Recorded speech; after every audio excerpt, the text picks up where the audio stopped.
Bien, muy buenas tardes. Por la autoridad que me confiere la Constitución Política de Colombia, las leyes de la República, en especial la 4 de 32 de 1998, el artículo cuarto de la Ley Estatutaria de la Administración de Justicia 270 de 1996. El titular del Juzgado 39 Administrativo del Circuito de Bogotá de la Rama Judicial del Poder Público de la República de Colombia ordena abrir e instalar la audiencia de interrogatorio de parte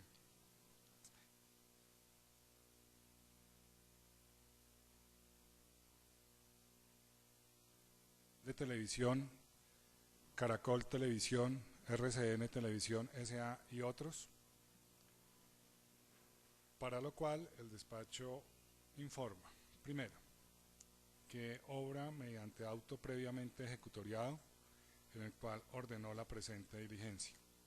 Segundo, que para esta audiencia ha designado como secretaria ad hoc a la doctora Ana María García Galeano, con quien no nos une ningún vínculo de parentesco por ninguno de los grados y condiciones que la ley civil establece, y que por lo tanto en ella no recaen aspectos o condiciones de inhabilidad, incompatibilidad o impedimento.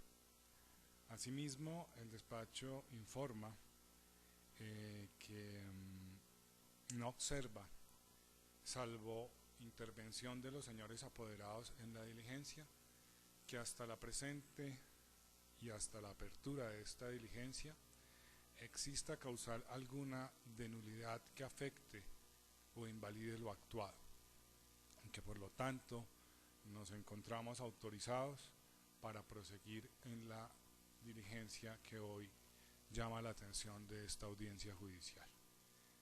Así las cosas, ya ha sido identificado previamente el interrogado de parte o la parte con sus condiciones de ley, e igualmente advertido en presencia de todos los señores apoderados del objeto de la prueba presente. Así las cosas, procede el despacho a tomar el juramento de rigor al doctor Alberto Carrasquilla Barrera, a quien le solicitamos respetuosamente ponerse de pie. Doctor Alberto Carrasquilla Barrera, ha sido usted citado a este despacho judicial para que, bajo la gravedad del juramento, en interrogatorio de parte, deponga sobre las circunstancias objeto de esta prueba. ¿Jura usted decir la verdad y nada más que la verdad en las manifestaciones que habrá de prestar ante este despacho judicial? Sí, juro, señor juez. Gracias, doctor. Gracias, doctores. Pueden sentarse. Se le advierte al interrogado que cualquier inconsistencia que se encuentre en el curso de la presente diligencia o con posterioridad a ella, que represente un sensible alejamiento a la verdad material de cómo acontecieron los hechos y circunstancias que nos va a relatar, será susceptible de pena privativa de la libertad a título de perjuro, circunstancia que el interrogado entiende a plenitud. Preguntado, ¿conoce el objeto de la presente diligencia? Sí, señor juez. Preguntado, recuérdele al despacho qué tiene que manifestar al respecto. Quisiera comenzar con el tipo de vínculo y los momentos en los cuales yo fui vinculado a los hechos que son sujeto de esta audiencia. Finales del año 2008 se vencía en Colombia el periodo regulatorio mediante el cual había habido unas licencias para operar canales de televisión entre 1998 y ese justo momento, finales del 2008. Desde hacía bastantes meses había una discusión sobre el precio de las respectivas licencias aplicables en el nuevo periodo regulatorio. En concreto, se habían presentado por lo menos 3 estudios que buscaban valorar esas licencias y que buscaban, por lo tanto, ponerle un precio a la actividad de los canales incumbentes, además de un canal, un tercer canal que en ese momento se estaba contemplando y cuya licencia también fue valorada en esos ejercicios. En el mes de diciembre del año 2008, yo recibí una llamada de la entonces señora ministra de Comunicaciones, la doctora María del Rosario Guerra, planteándome que tenían dificultades y que necesitaban una valoración de unos trabajos que se habían efectuado a lo largo de los últimos meses, con el fin de llegar a unas conclusiones y con el fin de poder tomar decisiones respecto del nuevo periodo regulatorio que empezaba en el año 2009 y estamos hablando de diciembre del año 2008. Yo fui a hablar con la doctora María del Rosario Guerra, ella me remitió a la presidenta entonces de la Comisión Nacional, de la Junta Directiva de la Comisión Nacional de Televisión, la doctora María Carolina Hoyos, y tuve largas conversaciones con ella y con otros comisionados tratando de entender exactamente cómo era el problema, y decidí aceptar el encargo de hacer una evaluación de los diferentes trabajos que en ese momento estaban en consideración con el fin de llegar a conclusiones respecto a los precios de las 3 licencias, en ese entonces eran 3. Mi primera reacción al leerlos es que la metodología utilizada, que era una valoración que se conoce como flujos de caja descontados, era una metodología, por decirlo así, adecuada para el problema que se estaba mirando. Quizás había otras metodologías que hubieran podido usarse, pero se usaron esas y esas son metodologías que mi primera conclusión es que eran metodologías apropiadas. Lo segundo es que yo observé que los datos que se habían utilizado en la estimación del valor de las licencias eran datos que ameritaban una revisión.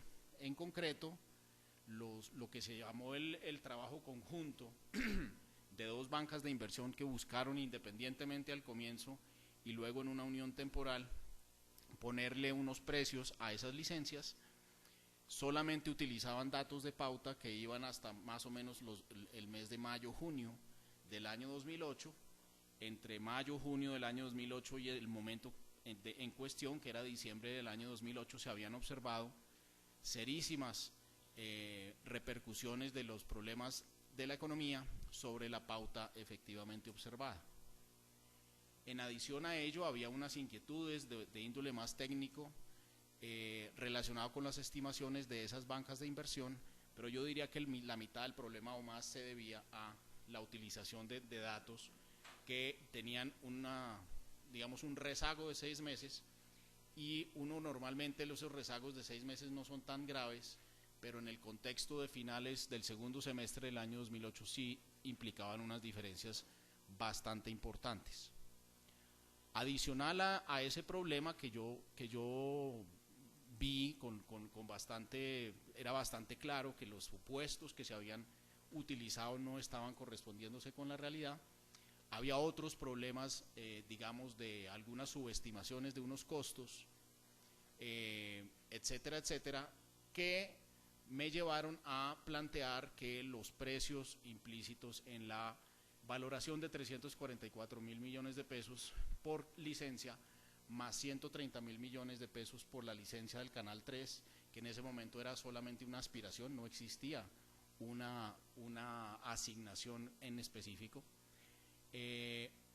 requerían o ameritaban una revisión. Esa revisión yo la hice y el ejercicio fue muy sencillo, simplemente utilice con exactamente el mismo modelo los datos no filosóficos proyectados en el mes de junio, sino los datos observados ya para el mes de diciembre y proyectados quizás sobre una nueva base significativamente más baja.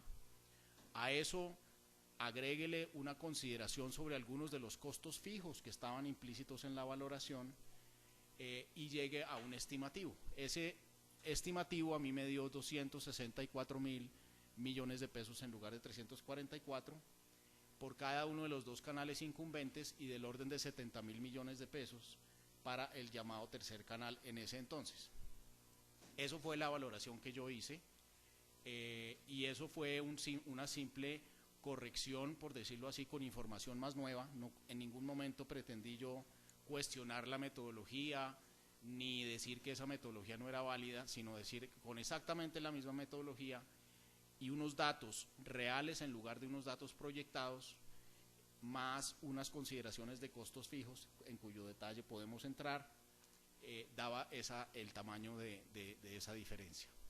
En el caso del tercer canal, que es donde quizás hubo más diferencia, lo que yo observé es que no se estaban teniendo en cuenta unos costos en que debía incurrir el canal número 3 a lo largo del periodo regulatorio en el cual iba a iniciar sus operaciones, básicamente referidos a la necesidad de coexistir una red, es decir, de estar metido en una red análoga y al mismo tiempo empezar a hacer las inversiones de una red digital. Por mandato regulatorio se suponía que los 3 canales debían pasar a un ámbito digital en el año 2014. En el caso del tercer canal se le forzaba, por decirlo así, a operar en una red análoga sus primeros 2 años y luego pasar a la red digital. El hecho de que hubiera tenido que hacer esa combinación secuencial de 2 tipos de infraestructuras implicaba unos costos más grandes de inversión y por lo tanto, por la metodología de cálculo del valor de la licencia, había que restarle una parte a el valor que se habían estimado en las bancas de inversión en 130.000 millones. A mí me dio 70.000 millones mi estimativo con ese ajuste. Lo demás, repito, pues es básicamente actualizar los datos de pauta y hacer unas correcciones a algunos de los componentes de costo, por ejemplo, el valor real de la parrilla, algunas imputaciones que estaban, a mi juicio, subestimando los costos de ofrecer pauta, digamos, cruzada, que lo tenían los canales incumbentes. A mi juicio, en el estimativo se estaban subestimando un poco esos costos para las empresas. Y finalmente, no, yo diría que yo cerraría, digamos, con eso. Con posterioridad a la entrega de mi informe, se empezaron unas discusiones en torno de la situación económica internacional, la situación económica del país en ese momento. Fíjese, la Corte que lo que no he hablado para nada es de que en el precio de 264.000 millones estuviera una consideración sobre la difícil situación económica futura en los 10 años que seguían al periodo regulatorio. Simplemente dije, el periodo junio a diciembre del año 2008 fue muy distinto al que estaba inicialmente contemplado y en la evaluación de los 340, que dio 344. Simplemente haciendo el ajuste con los datos observados de junio a diciembre y repito, haciendo unos ajustes adicionales en materia de hacer más realistas los efectos de costo y sobre todo en el tema del canal 3 y la necesidad de meter en el estimativo lo que yo acabo de mencionar de la coexistencia de una inversión en la red digital y de una inversión también, porque es un canal nuevo, en la red análoga, implicaba un ajuste relativamente importante en el precio. Para nada he hablado entonces de lo que se estaba vislumbrando del año 2009, 2010, 2011 en aquel momento. Y esta fue la parte en la cual, dada la magnitud de las incertidumbres, el precio de 264.000 millones de pesos al cual yo llegué, dijimos, o planteé yo, de precio de 264.000 millones es un precio que implica una tasa de retorno para los inversionistas, para los canales incumbentes, a todas luces razonable, digamos, si en el 2010, 2011, 2012 y todo el periodo regulatorio que va hasta el 2018, las tendencias de la pauta fueran, digamos, las que estábamos viendo en ese momento. Es posible, dijimos, o decía yo en el documento, que esas pautas no tengan nada que ver con las que estamos viendo en este momento. Y era un momento inusualmente complejo en la economía colombiana y en la economía internacional, y lucía razonable, me parecía razonable pensar que podíamos tener unos efectos adversos derivados de la situación económica misma que iban a afectar la pauta, y la pauta es supremamente sensible a los bajonazos económicos. La gente deja de pautar mucho más rápido de lo que deja otros costos cuando la situación se pone difícil, y eso lo teníamos con las cifras históricas. Por lo tanto, yo propuse que se contemplara la posibilidad de ir calibrando, digámoslo así, si nuestros supuestos estaban muy equivocados, fuera posible mantener las tasas de retorno a niveles más o menos similares a las tasas de retorno que estaban en el escenario normal, unido al precio de 264.000 millones. Entonces ese resultado lo chequeé contra lo que había pasado en el periodo anterior, en el periodo 98-2008, el periodo regulatorio anterior. Y yo comparé los precios que pagaron en ese entonces los canales contra los ingresos totales del periodo 98-2008, y comparé si las pautas fueran las que estamos diciendo en el escenario normal, y comparamos eso contra el precio que pagaban, eso más o menos cómo se relacionaba, y la respuesta fue: hay total consistencia entre uno y otro. En el caso del 98 al 2008, los canales pagaron el equivalente al 7.9% de sus ingresos totales a lo largo del periodo regulatorio. El 7.9 fue lo que pagaron. Si parados en el 2008 contemplamos hasta el 2018 en el escenario de pauta normal, por decirlo así, y pagaran 264.000 millones, el precio pagado por la licencia dividido el total de la pauta recogida durante los 10 años sería del 7.5%. O sea, haya una total consistencia entre lo que estaba pasando en el periodo 98-2008, ciclo que ya se estaba cerrando en el momento de la discusión, a lo que iba a pasar en el periodo 2008-2018. Esa consistencia, digamos, es la que daba pie para decir si los ingresos caen 10% y no se ajustara el precio, y tenemos razones para pensar que la pauta puede caer en unos niveles que en el año 98, digámoslo así, no se veían la situación tan complicada como se está viendo en el 2008. La situación se nos complicó fue en el 99, digamos, pero en el 2008 estábamos viendo problemas, y lo que se trató de decir es: si la pauta no es, por decir algo, 100 pesos, sino 80 pesos, uno no quisiera imponer una carga regulatoria que desborde el equilibrio económico básico de un contrato de concesión. Entonces, si uno se pone a hacer el ejercicio de unas reducciones de la pauta relativamente fuertes, unos costos fijos que tienen los canales, que son dificilísimos o son muy complicados por razones técnicas de reducir par y paso con la pauta, esa falta de flexibilidad de los costos fijos en que tienen que incurrir el canal respecto de la pauta, hacía que los escenarios se volvieran altamente inconvenientes, digámoslo así, onerosos para esos canales. Entonces yo veía escenarios muy claramente en los cuales los canales, digamos, los canales privados iban a tener una carga que no guardaba proporcionalidad con la carga que habían tenido en el periodo 98-2008, y también hice comparaciones con otros sectores regulados de la economía. ¿Cuáles son, por ejemplo, los criterios con los cuales la CREG, la Comisión de Regulación de Energía y Gas, le pone o le faculta a las empresas distribuidoras de energía para cobrar las tarifas de luz, o a las tarifas distribuidoras de gas para fijar los precios unitarios del gas?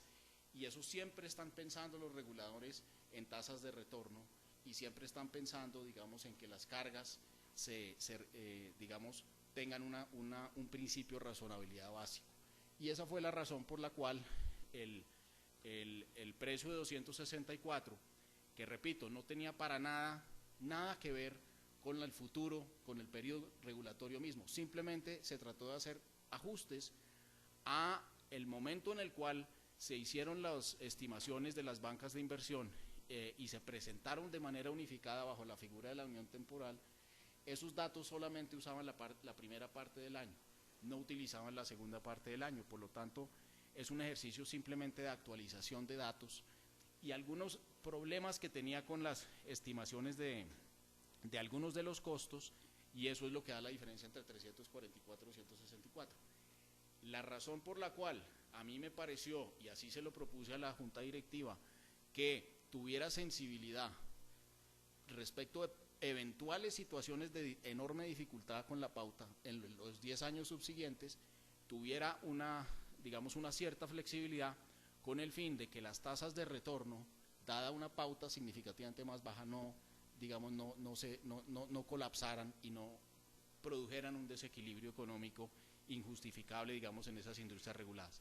Repito, hice una prueba o un análisis de consistencia entre lo que estaba yo proponiendo para el periodo 2008-2018 en escenarios adversos de pauta, con modelos en los cuales traté de medir técnicamente, digamos, cuál es la rigidez que tienen las empresas para ajustar sus costos. No es tan fácil ajustar los costos ante un bajonazo de la pauta.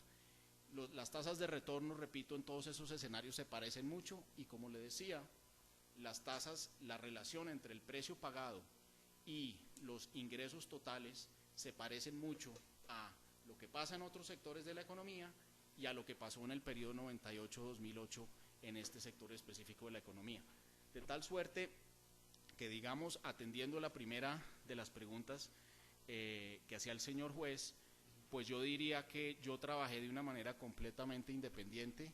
Sí tuve discusiones tanto con los señores miembros de la Junta Directiva de la Comisión como con aquellos banqueros y analistas que fueron contratados por los canales incumbentes, como con personas que vinieron a Colombia o que estaban en esos momentos interesados en pautar, en licitar la eventual entrada de un tercer canal de televisión, y hablé como con todos los actores del mercado en muchísimas ocasiones. Traté de sacar actas de cada una de las reuniones que yo iba teniendo con los representantes de los canales. En algunos casos ellos tenían unos argumentos que a mí me parecieron razonables, en otros casos no me parecieron razonables, pero yo siempre tuve la autonomía técnica, digamos, para escribir y hacer constancia de las cosas tal y como yo las veía en su momento. Respecto de la siguiente pregunta que hacía el señor juez, yo no participé, digamos, directamente en las decisiones que se tomaron, o sea, en las juntas directivas, pero por lo que a mí respecta, yo creo que sí fueron adoptadas las recomendaciones que yo hice en el documento, casi que en su plenitud. Y mis argumentos para decirlo es que al final del día a mí me llamaron para tratar de redactar junto con el doctor Arrieta algunos de los párrafos de los contratos, y por eso yo creo que fue, digamos, no me consta que sea al 100%, pero sí en un alto porcentaje fue aceptada por la Junta Directiva después de su normal discusión las sugerencias que yo les hice.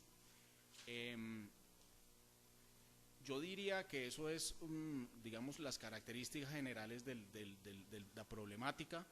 Quisiera enfatizar los 3 puntos que me parecen más importantes. Primero, la actualización que se hizo de precio de 344 por licencia incumbente a 264 tiene que ver en un 50 o 60% con una simple sustitución de la pauta estimada en junio o a principios del año 2008 con la pauta observada en diciembre. Yo tenía la ventaja de que yo ya tenía los datos de diciembre, y eso que no son fáciles de conseguir. Esos datos de pauta, pues tocó ejercer cierta creatividad ahí para poderlos tener, etcétera, pero finalmente los tuvimos, y esa es la primera explicación.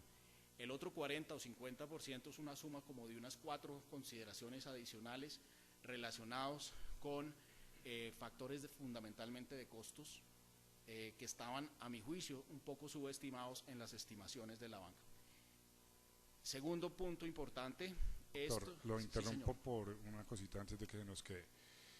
La diferencia entre la pauta junio-diciembre de 2008 nos quiere indicar qué características tenía, por favor, y retomamos el mismo sendero que teníamos.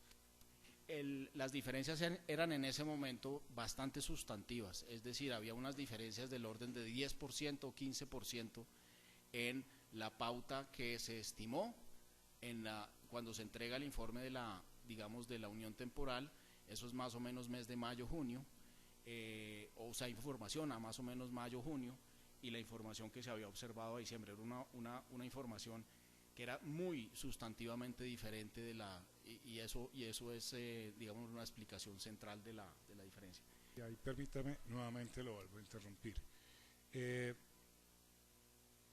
¿Nos puede recordar cómo se cotejó esa baja? Si se analizaron cifras internas de los canales, no sé, estados financieros, o si fueron datos de mercado general. Entonces, por favor, recuérdenos cómo fue ese componente.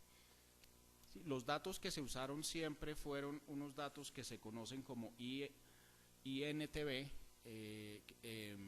una entidad gremial,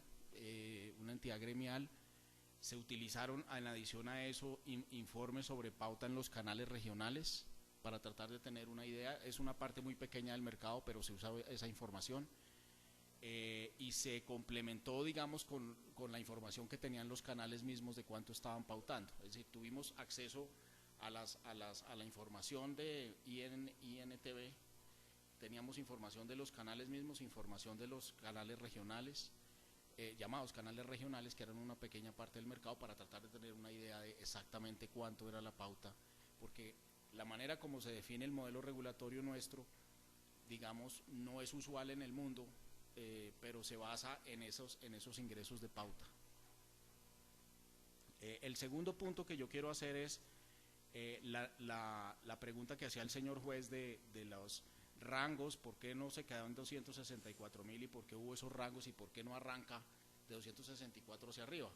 La respuesta es el 264 en un escenario de pauta normal, no, entre comillas normal, si el mundo fuera igual del 2008 al 2018, hubiera producido unos ingresos tales que el precio de la licencia era el 7.5% de esos ingresos totales, mientras que en el periodo anterior era 7.9%. Las tasas de retorno eran parecidas, digamos, sobre la base de ese precio eran muy parecidas a las tasas de retorno en otros sectores regulados de la economía, como el sector de gas, como el sector de electricidad, y repito, como el mismo sector de la televisión en el periodo regulatorio anterior. No había un cambio, digámoslo así, en los efectos de la regulación sobre las tasas de retorno de las empresas inversionistas. Y ese digamos que no tiene nada que ver el 264.000, que son unos ajustes que simplemente tienen en cuenta información nueva y algunas reestimaciones de algunos de los costos, también con base en información nueva. De ninguna manera se trata de que yo hubiera hecho un modelo diferente. Yo acepté las reglas del juego del modelo que se presentó en la unión temporal, que es un modelo de flujo de caja sencillo, claro, objetivo y adecuado para ese tipo de problemáticas. Y la creación de esos rangos y de los 110 a los 264 tiene que ver con diferentes escenarios de desenvolvimiento en un periodo altamente incierto. La propuesta que yo hice fue utilizar solo los 2 primeros años y cancelar el negocio al mes de enero del año 2011. Es decir, estamos hablando en enero del 2009, tener una especie de auditoría que diga a ver cuánto fue en efecto la pauta durante ese periodo, y que si la pauta fue la que se esperaba, pues vale 264 la licencia. Si la pauta fue significativamente inferior, hacía sentido regulatorio, digámoslo así, hacer unos ajustes que mantuvieran las tasas de retorno en esos niveles que, repito, eran niveles razonables teniendo en cuenta el mismo sector o teniendo en cuenta otros sectores regulados de la economía. Eso sería, señor juez, el punto. Bien.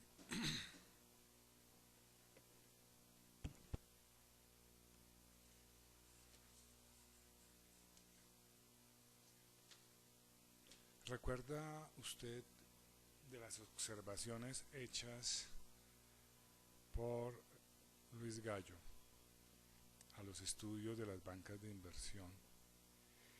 ¿Cuál de esas observaciones hechas por él usted no acogió? Pues yo creo que la principal, yo no sé, señor juez, si consta en el expediente, pero sí recuerdo las reuniones. Y ellos lo que decían es que había una diferencia entre la empresa sujeta de regulación económica en el país y lo que se llamaría digamos una empresa, digamos el franchise, no sé bien la traducción, me disculpa, y lo que ellos argumentaban, o lo que argumentaba el doctor Gallo, es que desde el punto de vista de los flujos de la empresa sujeta a la regulación, esos flujos valían cero y por lo tanto la licencia valía cero, porque el valor se agregaba era por fuera de la entidad regulada, que era la que usaba el espectro. La utilización del espectro no generaba utilidades, ni valor presente, ni riqueza. El uso del espectro, lo que generaba valor era digamos la red de conocimientos, de talentos, etcétera, etcétera, y de valor empresarial que era capaz de derivar el valor. Su argumento era que en la empresa generadora de valor no era sujeto de la regulación, que el sujeto de la regulación era el que utilizaba la red, el espectro electromagnético, y que por lo tanto el valor de las licencias era cero. Ese es un argumento que se hizo en el momento de la discusión y que yo encontré completamente inadecuado. Se me hacía que había una estrecha relación entre el uso del espectro y la generación de valor, y que dentro de la combinación de utilizar el espectro y generar valor, había regulatoriamente espacio para decir, en la medida en que esto es, digamos, un monopolio natural, por decirlo de alguna manera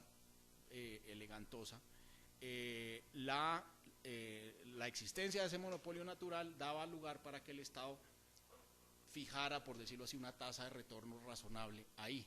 Y la tasa de retorno razonable era el criterio sobre la base de toda la actividad económica, y por lo tanto yo encontré que ese argumento, que fue un argumento reiterado, era un argumento que a mí no me parecía procedente, y probablemente era el principal argumento que ellos esgrimieron en esa discusión. Recuérdenos, si lo tiene a su alcance, la discusión sobre aplicación de precios de transferencia al valor de la producción de programas prestada por miembros del conglomerado. Si hubo a ese respecto alguna discusión o no, y en qué terminó finalmente. Sí, me recuerdo que hubo discusión y de cómo era posible o no posible que digamos en el contexto general de la operación de un grupo económico hubiera tarifas preferenciales que perjudicaran los flujos de caja de los canales, digámoslo así, desinflando, por decirlo de alguna manera, artificialmente unos precios pactados por pauta para empresas que estuvieran en el mismo entorno empresarial. La discusión sí se dio, pero no, digámoslo así, no tuvo ningún efecto sobre las valoraciones las valoraciones específicas. Es decir, esa consideración no fue tenida en cuenta en las valoraciones.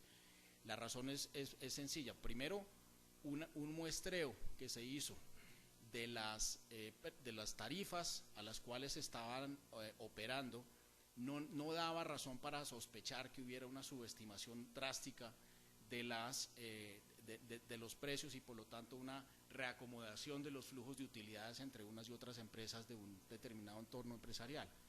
Y lo segundo es porque se entraba en un terreno en el cual, digámoslo así, era necesario explorar con mucha más profundidad. Recordemos que estamos en el mes de diciembre 20, en el día diciembre 20, el periodo regulatorio, si mal no recuerdo, era comienzos de enero, teníamos que tener los contratos firmados, y eso requería un trabajo, digámoslo así, que desbordaba las limitaciones naturales del tiempo en el que estábamos. Pero sí se discutió, señor juez. Bien. A ver, aquí son varias cosas que uno trata siempre de revisar para que no se quede nunca nada sin ninguna discusión o análisis en la medida de lo posible.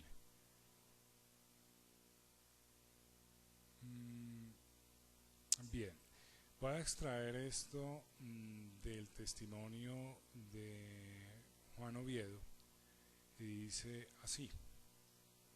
Eso se puede encontrar en el minuto 1 hora y 8 minutos del CD que contiene la grabación de la audiencia. Él, dice él, el PIB se ajustó porque en el 2008 hubo un cambio con, decía, los ajustes que finalmente se tenían que hacer, y esa fue la apreciación que él tuvo de lo que alcanzó a observar. Dice, el PIB se ajustó porque en el 2008 hubo un cambio con el DANE, de cambiar la base del cálculo del PIB de precios constantes de 2000 a 2005, y el modelo de finanzas y Correval estuvo corrido con el PIB real a precios de 2000. Esto en el minuto 09, en el minuto 1 hora 09 dice que se refiere a cómo produce el país en el 2000 y cómo produce el país en el 2005. Hay un cambio de esa variable que afecta cuantitativamente a los modelos de valoración y se sale de responsabilidad de las bancas, porque es un ente independiente, en este caso el DANE, que los decide tomar o cambiar la base del PIB a precios reales. Eso lo termina de decir al minuto 1 hora 11 minutos y 30 segundos. Entonces la pregunta va en el siguiente sentido. Dentro de los análisis que hizo a los estudios de las bancas de inversión, alcanzó a percatar que ellos hubieran tomado ese PIB a precios de 2000.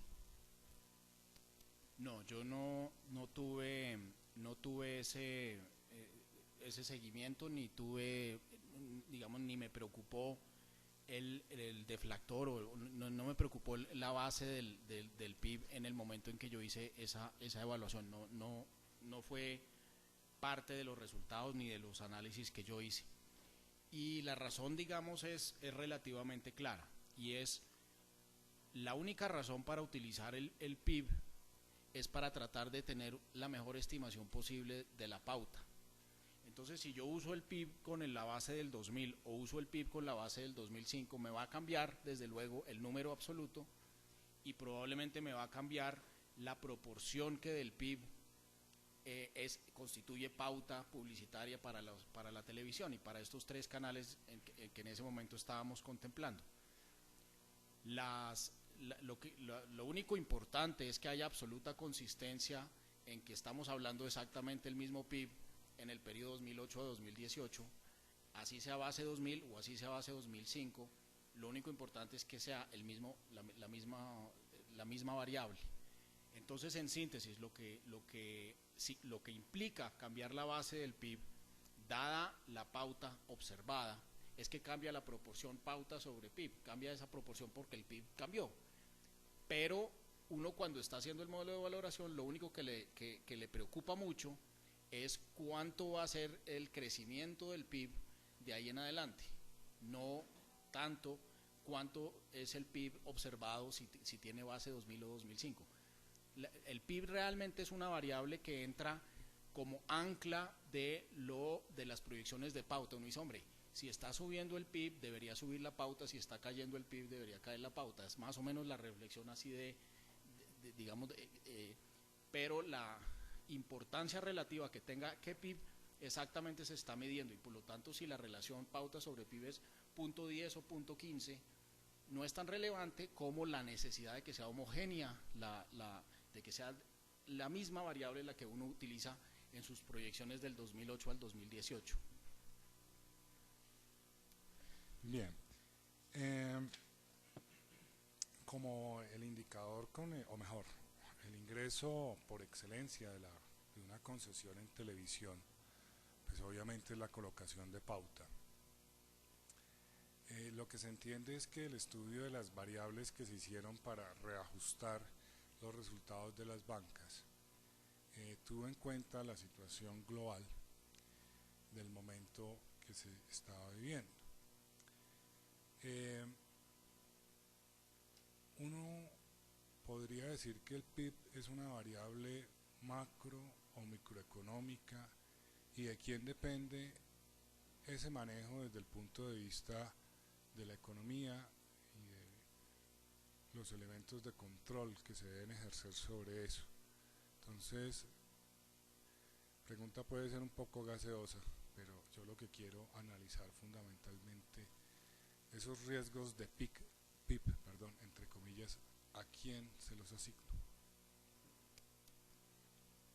Yo diría que desde el punto de vista de lo que nos convoca, lo importante es que una economía que le está yendo bien es una economía donde la gente quiere pautar más, y una economía que no le está yendo tan bien es una economía en la cual la gente quiere pautar menos en televisión.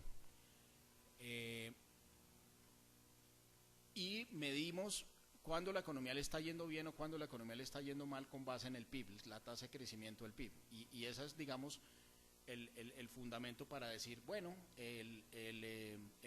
la economía va bien porque está creciendo al 4%. Si crece al 4%, la historia nos muestra que la pauta crece un poquito por encima del 4%, pero si la economía está creciendo al 0%, la historia también nos muestra que la gente se sale de pautar porque tienen que empezar a recortar sus gastos, y la pauta es uno de los importantes. Entonces, la economía le va bien, se pauta más; la economía le va mal, se pauta menos, y tenemos unas curvas que diga cuál es la respuesta, por lo menos que nos enseña la historia o que nos enseñan otros países.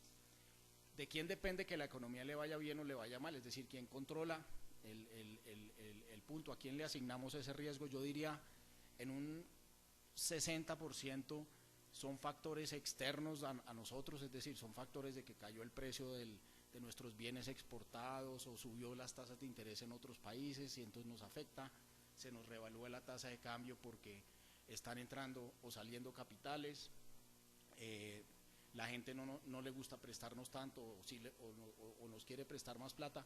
Es decir, en un 60 o 70% son factores externos no estricta ni directamente controlables, y en un 30% son factores internos que tienen que ver con la manera como los hogares del país están viendo el futuro, si tienen confianza en que van a tener trabajo el siguiente mes o no, y eso implica unas decisiones de si compran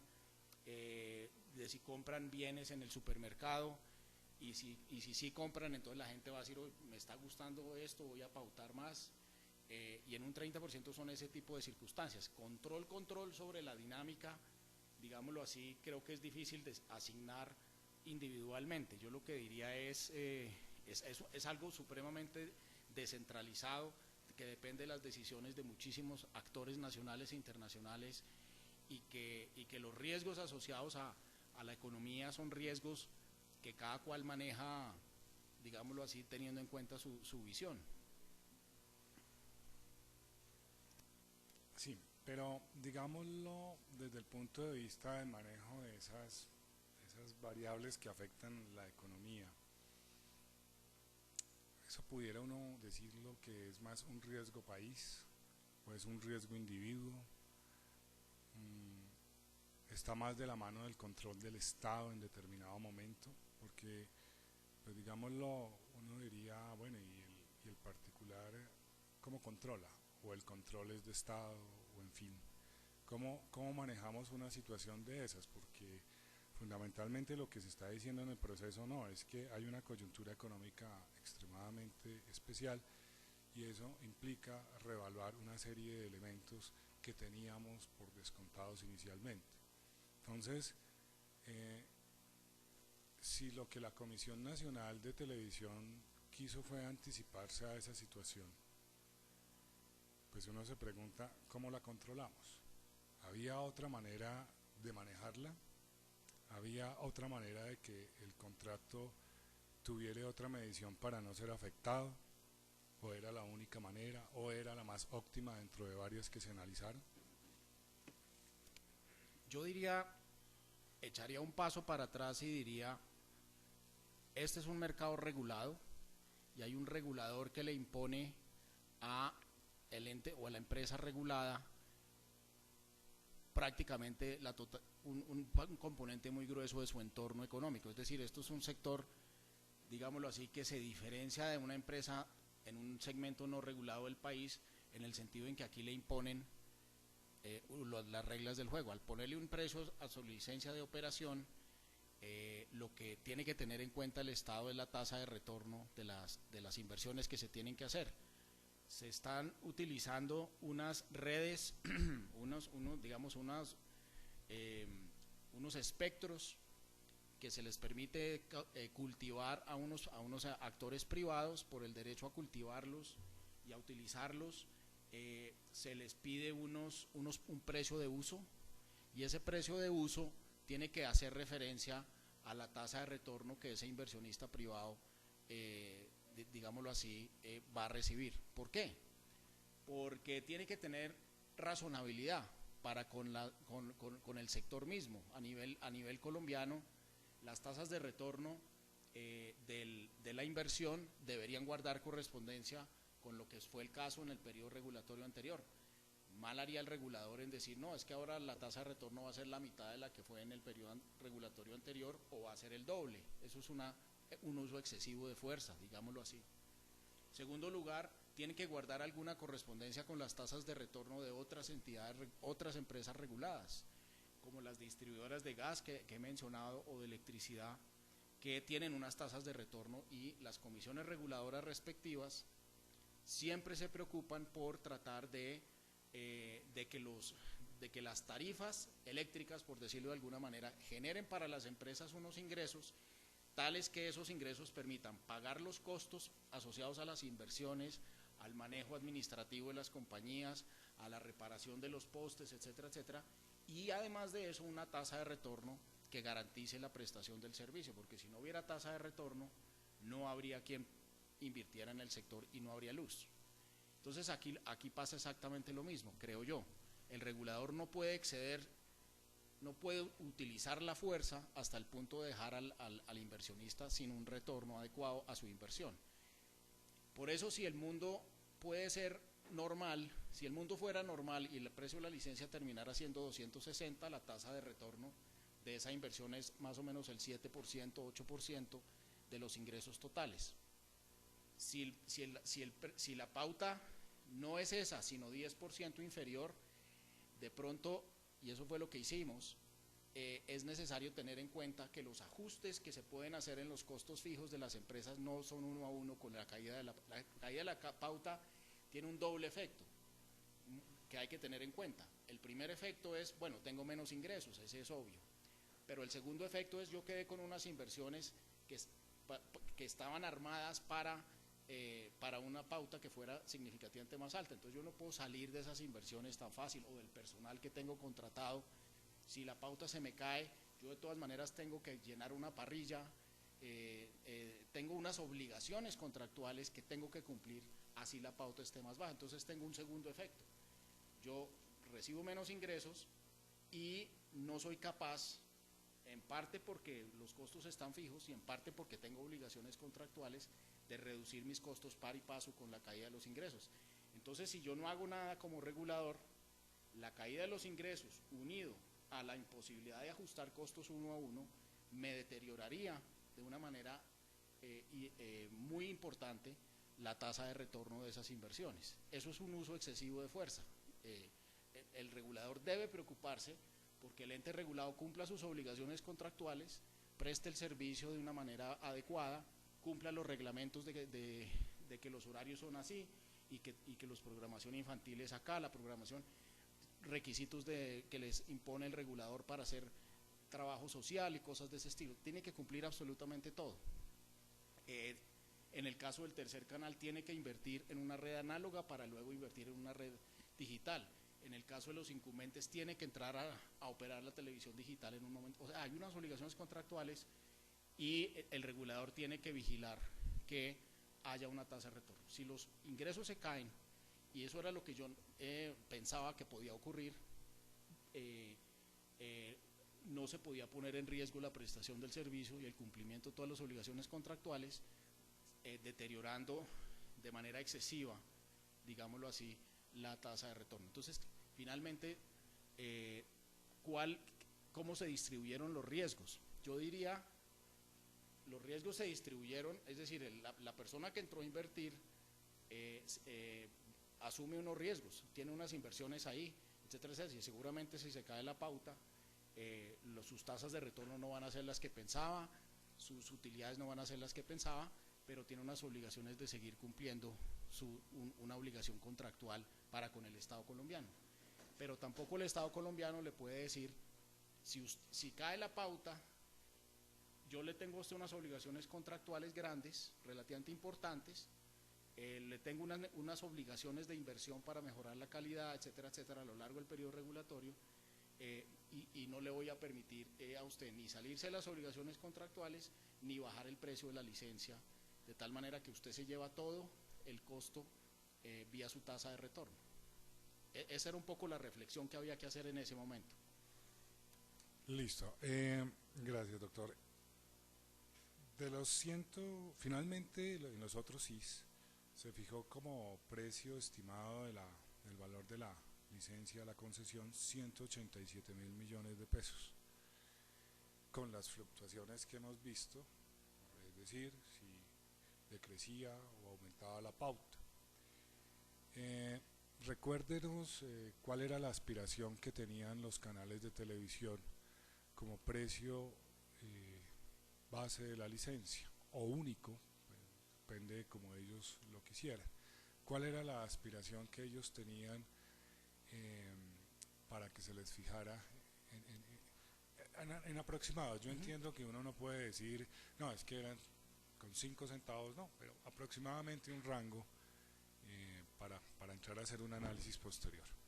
Si mal no recuerdo, y puedo estar muy equivocado, señor juez, ellos estaban hablando de licencias con un costo de 50 o 70 millones de dólares, más o menos en ese momento 120.000 millones de pesos o algo de ese estilo, en un escenario normal, digámoslo, sin empezar.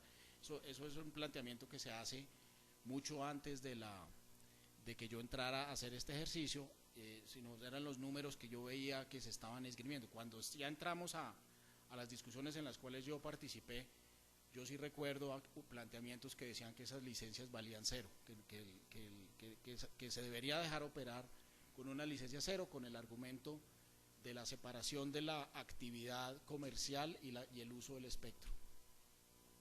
Bien, de todos modos, la cifra sugerida de 187.000 pesos, oiga esto, 187.000 millones de pesos, que no es por supuesto la de 264.000, pues ya entendemos que obedece a unos estimativos que ampliamente han sido explicados. Pero digamos lo que nos situamos, nos quedamos en esos 187.000 millones de pesos en ese momento de la suscripción del otro sí, y le quisiera que nos recordara cuáles fueron los elementos o las razones más que todo que nos permitieron que nos quedáramos en 187.000 y de ahí para allá partir a hacer fluctuaciones si fuera del caso. Yo creo que es una decisión que tiene que ver con el hecho de que 187.000 millones no era lo que en ese momento veíamos como el escenario bueno o el escenario moderadamente optimista, pero tampoco era el escenario pesimista, y que ese número de 187 permitía que tras un auditaje profesional se llegara a una conclusión 2 años después, y todo en valor presente, se llegara a los 240.000 millones o se llegara a los 110.000 del escenario de pésimo, digamos.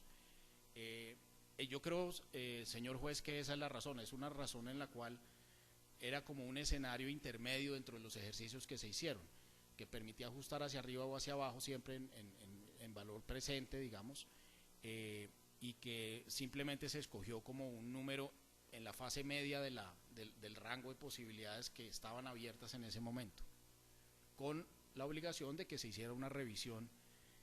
2 años después se cerrara la revisión con una primera revisión parcial 1 año después y una revisión final, digámoslo así, 2 años después. En enero del 2011 se debía cerrar la discusión. Perfecto. Como habíamos anunciado antes de iniciar la audiencia, y pues todos tenemos ya por conocido que hay un estudio que el doctor Pombo a través de un economista presentó como prueba. Entonces, y a petición del doctor Flores como apoderado del como apoderado del doctor Carrasquilla, ha solicitado un receso de unos minutos. No sé, doctor Carrasquilla, ¿usted cuánto estima? 20 minutos, en fin, para poder dar lectura y oír sus apreciaciones. Usted nos indicará. Sí, señor juez, yo ya lo leí más o menos con cuidado. Las inquietudes que sean mis comentarios al documento son muy sencillas y muy respetuosas, cuando le parezca. Si desea proseguir en los comentarios sin necesidad de receso, pues será inmediatamente oído, doctor. Yo creo que este es un documento en el cual se parte de la idea de que la reducción, digamos, se comparan tres momentos del tiempo. Primer momento del tiempo, la entrega de lo que se conoce como digamos, las bancas de inversión, entre comillas, porque cada una de ellas, previo a esa entrega de un documento unificado, escribió su propio documento y difieren de manera importante las dos. Luego se reúnen y presentan lo que se conoce como el documento de la unión temporal, que es un documento unificado entre Correval, Esfinanzas, CGI, etcétera, y presentan ese documento que es el que me entregan a mí para que yo haga el comentario. Entonces, primer momento es ese documento, y ese documento, el punto de fondo del doctor Medina es: eso vale 344.000 millones de pesos. Segundo momento, yo analizo aquel documento que daba 344.000 millones, miro las cifras observadas en materia de pauta, hago unas correcciones, digamos, que me parecía a mí razonable hacer en algunas de las estructuras de costos, y me da que ese número, en virtud de esos ajustes, tanto por los ingresos como en menor grado por algunos de los componentes de costo, ese número bajaba de 344, bajaba en un 25%, al orden de los 264. Importante dato es que eso a su vez implica para los canales existentes unos efectos, para el canal nuevo unos efectos significativamente más grandes. O sea, la reducción que yo planteo para el canal 3 o para el tercer canal es del orden de 40 o 50%, para los otros es del orden de 22%, una cosa así de disminución. Ese es el segundo momento. Y el tercer momento es el momento en el cual, con base en ese 264.000 millones, se decide, o yo le planteo a la comisión que tenga en cuenta el hecho de que la pauta puede ser significativamente inferior a la que está implícita en ese precio de 264, que suponía una economía, digamos, creciendo razonablemente bien, una pauta por lo tanto creciendo razonablemente, no era boyante, pero crecía razonablemente bien, y que tuviera en cuenta la posibilidad de que si fijaba un precio único podía tener efectos adversos, digamos, sobre las tasas de retorno, y podía comprometer, digamos, la viabilidad misma del nuevo periodo regulatorio.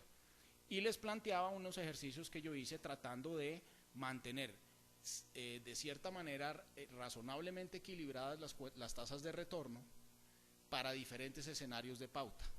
Entonces, si la pauta caía, yo tenía en cuenta unas dificultades para reducir los costos par y paso, y además tenía en cuenta la caída del ingreso.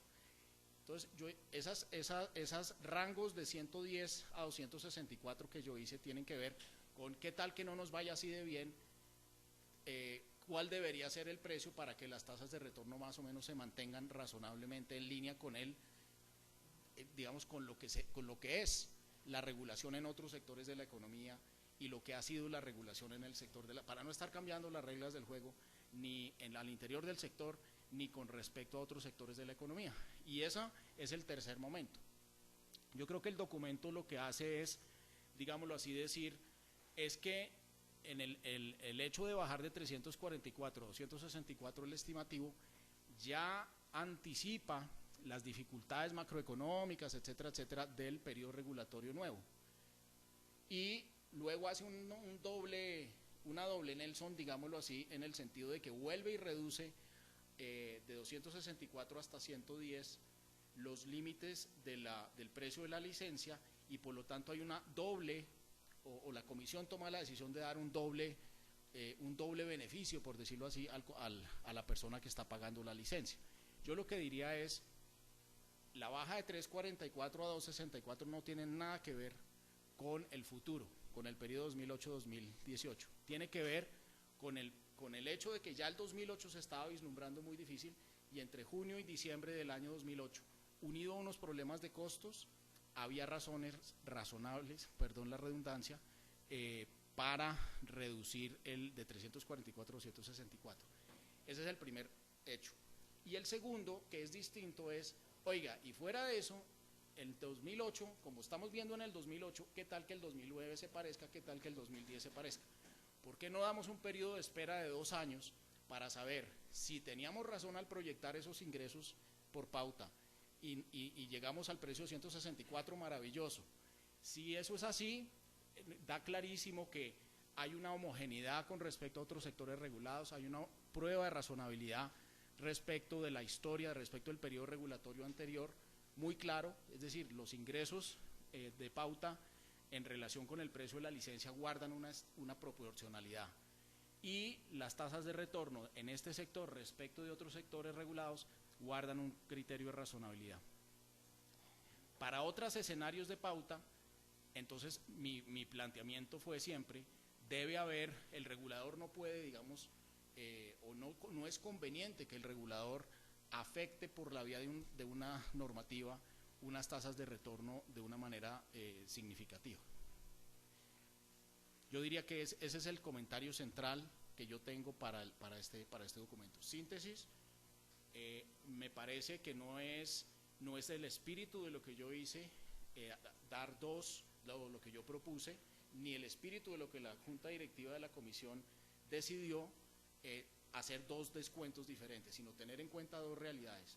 Uno, la realidad de la pauta que estábamos observando en el 2008, y otra, en parte por esa misma razón de que estábamos viendo las cosas tan flojas en el 2008, pues tener en cuenta que estas personas van a estar con una inversión a 10 años y que conviene por lo menos darnos 2 años, en este contexto tan turbulento, darnos 2 años para ver, para observar y no tener unos efectos adversos sobre tasas de retorno, desequilibrios económicos que después sin duda se judicializan y se vuelven unos problemas, y más bien démonos 2 años para tratar de que esta incertidumbre que tenemos hoy se despeje y nos permita poner un precio que esté en consonancia con otros sectores regulados del país o con el mismo sector de televisión en el periodo anterior. Entonces, en conclusión, no se compartiría las afirmaciones y conclusiones del estudio que tuvo a la vista, doctor. Le leo, digamos, señor juez, si me permite, señor juez, decirle, aceptando el punto 3 del capítulo 5 y asumiendo el valor de 344 como el precio razonable, o sea, ese es lo que yo llamo el momento 1, el detrimento sería de 140.000 millones, o sea, lo que es importante subrayar es que si el precio hubiera sido 344.000 millones, la tasa de retorno hubiera sido negativa para inversiones a 10 años, ¿cierto? Y entonces lo que se estaba tratando de hacer era buscar un equilibrio entre el Estado recibiendo lo que recibió en el periodo regulatorio anterior, o una cosa muy parecida a lo que recibió en el periodo, no tiene por qué dar descuentos, pero tampoco se trata de suponer que yo puedo ponerle el precio que yo quiera y la empresa va a seguir cumpliendo todas sus obligaciones contractuales como si nada hubiera pasado. Entonces lo que me parece a mí es, y luego dice, si el valor fuera 264, el detrimento sería 60.000. Entonces, usted ve, señor juez, cómo es la lógica. Hombre, entonces aquí lo que debió decir es, bueno, fue un detrimento de 140.000 millones porque el Estado no le pidió un cheque de 344.000 millones a los canales incumbentes. O hubiera sido 60.000 millones si el Estado le hubiera pedido un cheque de 264.000 millones, cosa que hasta, según lo que yo entiendo, pasó algo parecido. Es decir, al final de enero del 2011, que yo no tengo ni idea qué pasó en ese momento porque yo ya no estaba, habría que ponerlo ahí. Pero el punto de fondo es, Aquí hay una interpretación según la cual se dieron 2 descuentos y el Estado perdió y incurrió en un detrimento porque hubo 2 descuentos que se dieron. Mi punto es, hubo un ajuste a una metodología adecuada usando cifras observadas en lugar de proyectadas. Eso es lo que baja de 344 a 164. Y una consideración de que estábamos en un momento muy turbulento y una propuesta para que las tasas de retorno de la inversión a 10 años, o sea, hay que recordar que hay gente metiéndole pues no solo el precio de la licencia, sino todo un aparataje de inversión a unos proyectos de creación de riqueza, asumiendo unas obligaciones contractuales muy complicadas o muy detalladas, no complicadas sino detalladas, y tiene una obligación para con el Estado muy detallado, en el cual hay que garantizar una tasa de retorno como en cualquier otro sector regulado. Bien, doctor. Esta pregunta puede sonar casi que con respuesta obvia, pero la prefiero que me quede absolutamente clara. ¿Tuvo usted siempre la libertad, no solamente de conocimiento, sino voluntad, para hacer sus conclusiones en su estudio, sin injerencias indebidas o sugerencias de los canales y de los mismos miembros de la Junta Directiva, de la Comisión? No, así es, señor juez. Yo, desde luego, me reuní horas de horas con los miembros de la Junta Directiva, me reuní horas de horas con los representantes técnicos de los canales, con los presidentes de los canales en su momento.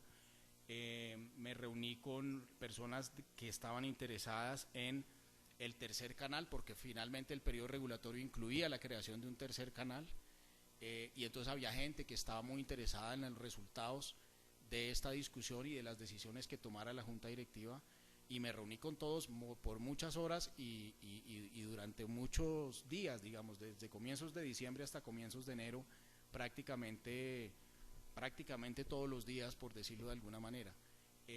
Jamás recibí de los miembros de los canales, jamás recibí de los miembros de la Junta Directiva del Consejo Nacional de Televisión presiones indebidas ni amenazas de que se hacía A o B o C.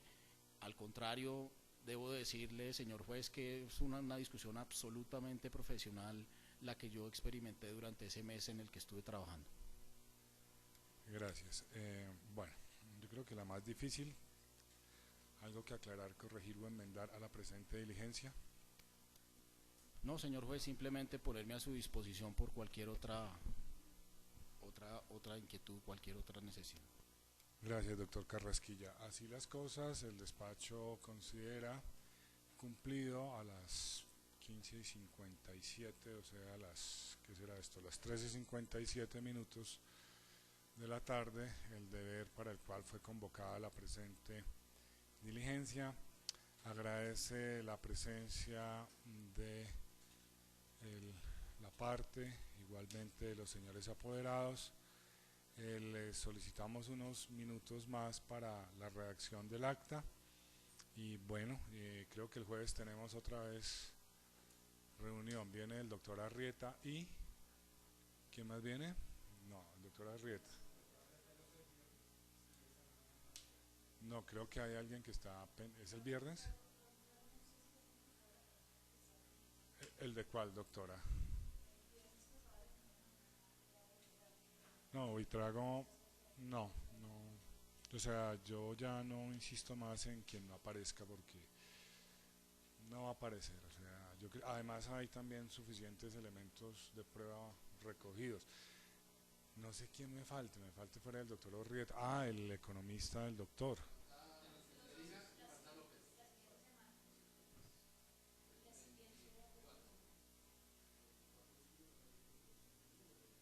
No, pero ya pues aquí con el doctor Carrasquilla ya quedamos, pero nos falta el doctor Arrieta, el... Sí. ¿El viernes o el...? Ah, es que tenemos interrogatorio, ese se conservó, ¿no? Ese se conservó, ese interrogatorio del doctor. Listo, entonces ahí la voz cantante. No, yo... Mire, ya casi que estamos acabando. El tema es que a mí me alcanza el tiempo y la vida para fallar, pero ya es otra cosa. Y el cargo. No, uno no sabe eso. Uno no sabe aquí. pa- ¿Estamos grabando o no? No, ¿cierto?